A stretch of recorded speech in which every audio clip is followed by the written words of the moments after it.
Une Fashion Week sans elle? Jamais de la vie. Mathilde Pinot, la fille de François-Henri Pinault et de Dorothée Le Père, ne louperait un défilé pour rien au monde. Si est donc tout naturellement qu'elle s'est rendue, le vendredi 24 février 2023, à celui de la griffe italienne Gucci, qui présentait sa collection prêt-à-porter automne-hiver 2023-2024 à Milan. La riche et belle héritière de 22 ans ne s'était pas installée en front row de ce show d'exception toute seule, elle était accompagnée de sa petite sœur, Valentina Paloma, née en 2007 du mariage de son père avec la sublime comédienne Salma Hayek.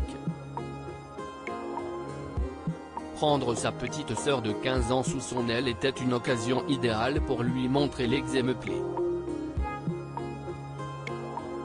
Si est sans doute pourquoi Mathilde Pinot s'était mise, à ce point, sur son 31, comme on peut le voir sur une photographie qu'elle a partagée quelques jours plus tard, le 27 février 2023, sur son compte Instagram. Sur ce cliché, la jeune femme prend la pose avec Valentina Paloma dans un total look noir. De larges lunettes de soleil sur le nez, une robe asymétrique laissant apercevoir ses épaules ainsi que de très longues cuissardes à lacets. Impeccable des pieds à la tête. Mathilde Pinot, championne d'équitation après le réconfort, l'effort.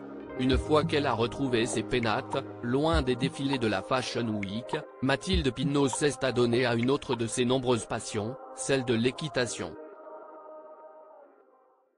Sportive de haut niveau, cavalière de compétition, elle a effectué une partie de sa scolarité à l'école Diagonale de Paris en cursus sport-études.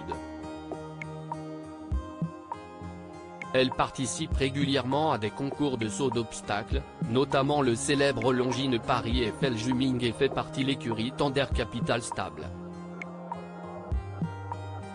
Si elle a suivi en parallèle des études dans une école de commerce parisienne, les aventures équestres semblent l'emporter haut la main. En juin dernier, elle avait carrément été récompensée d'un prix Saint-Laurent Eiffel Challenge pour ses performances. Entre les chevaux et les défilés de mode. Si chacun son tour.